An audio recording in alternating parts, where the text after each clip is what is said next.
প্রিয় শিক্ষার্থীবৃন্দরা, আসসালামু আলাইকুম। কাছে বা দূরে যে যেখান থেকে ভিডিওটি দেখছেন, সবার জন্য আন্তরিক শুভেচ্ছা জানিয়ে আজকের ছোট্ট একটা ভিডিও শুরু করছি আপনাদের জন্য। আমরা আজকে দেখব কয়েক মিনিটের মধ্যেই কিভাবে আপনারা ভয়েসে যে কোনো ভাষায় লেখালেখি করবেন, হাতে না লিখে শুধুমাত্র কথা বলার মাধ্যমে দ্রুত সময়ে অধিক ডকুমেন্ট লেখার পদ্ধতি, বই লেখার পদ্ধতি কিংবা যেকোনো তথ্য লেখার পদ্ধতি আমরা এখন শিখে ফেলব। তো এই লেখাটা লেখার জন্য আমাদেরকে আমাদের ডিভাইসে ইন্টারনেট ব্যবহার করতে হবে। মাইক্রোসফট অফিস যেহেতু আমাদের অফলাইন সফটওয়্যার, আমরা এটাতে আপাতত কাজ করছি না। আমরা ইন্টারনেট ব্রাউজিং হিসেবে আমাদের ক্রোম ব্রাউজারে যাব। ক্রোম ব্রাউজার থেকে আমাদের ওপেন করার পরে আমরা এই যে গুগল অ্যাপসের এখানে ক্লিক করব। এখানে ক্লিক করার পরে আমরা এখান থেকে গুগল ডক্সে যাব।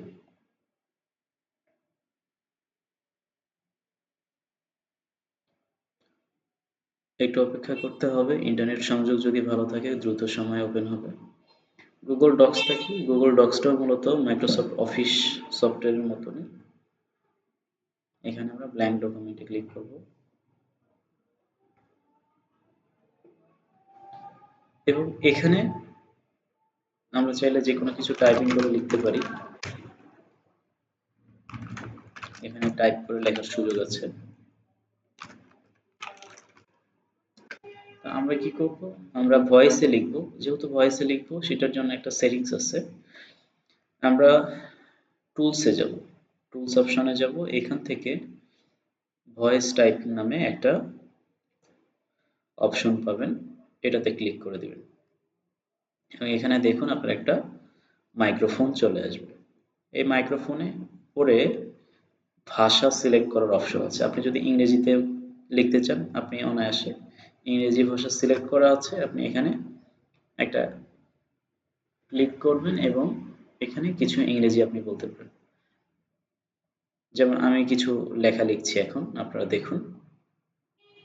To create a prompt inspired by this image, I can describe it in detail and suggest creative directions since I cannot view the content of the uploaded file directly. Please provide a brief description of the images. Cartoon kitten with big eyes and playful expression. Then I can craft a prompt based on that. So এখানে আমাদের তারা লেখাগুলো লিখে ফেলছে এবং আমরা এই জায়গাতে আমাদের স্পেলিং এর কোনো ভুল হওয়ার কারণে হয়তোবা কোনো কিছু মিসিং করতে পারে, সেইগুলো আমরা পরে রিভিশন দেওয়ার সময় সেগুলোকে আমরা ঠিক করে নেব। ঠিক আছে,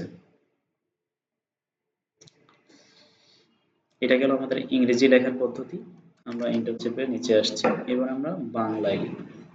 বাংলা লেখার জন্য আমাদের ইংলিশ এই অপশনে ক্লিক করব এবং আমরা নিচের দিকে যদি যাই, আর একটু নিচে যাই, একটু নিচের দিকে গেলে এই যে দেখেন বাংলা ভাষা আসছে, বাংলা বাংলাদেশ, বাংলা ভারত।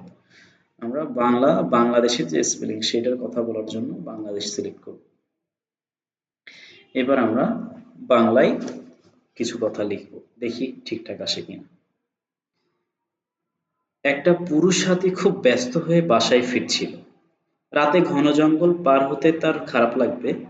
বন্ধুর সাথে দেখা করতে যেয়ে হয়েছে অনেক দূরের পথ। তাকে পেয়ে বন্ধু যেন আকাশের চাঁদ হাতে পেয়েছে। কি খাওয়াবে, কোথায় বসাবে এসব করে পার করেছে দিনটা। ছেলে অস্থির আর অশান্তকে সে কথা দিয়েছিল মেলায় নিয়ে যাবে।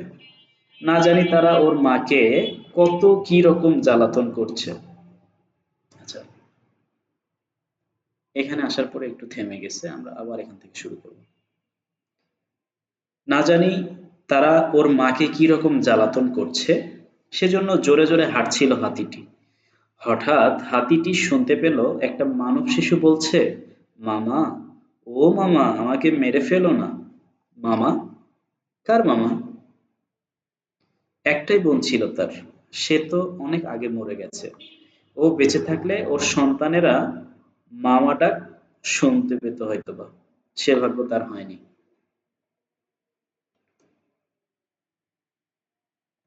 আচ্ছা দেখুন, এখানে আমরা অল্প সময়ের মধ্যে অনেকগুলো টেক্সট লিখে ফেলছি। এই যে লেখাগুলো যে আমরা লিখলাম ভয়েসের মাধ্যমে, এইভাবে আমরা খুব শর্টকাট সময়ের মধ্যে অনেক পরিমাণ লেখা লিখতে পারি এবং এরপরে আমাদের যেখানে দাড়ি দেওয়া দরকার দাড়ি দিব, যেখানে কমা দেওয়া দরকার কমা দিব। এভাবে আমাদের কাজগুলো কমপ্লিট করতে হবে। আশা করি আপনারা বুঝতে পেরেছেন। ধন্যবাদ সবাইকে। আসসালামু আলাইকুম।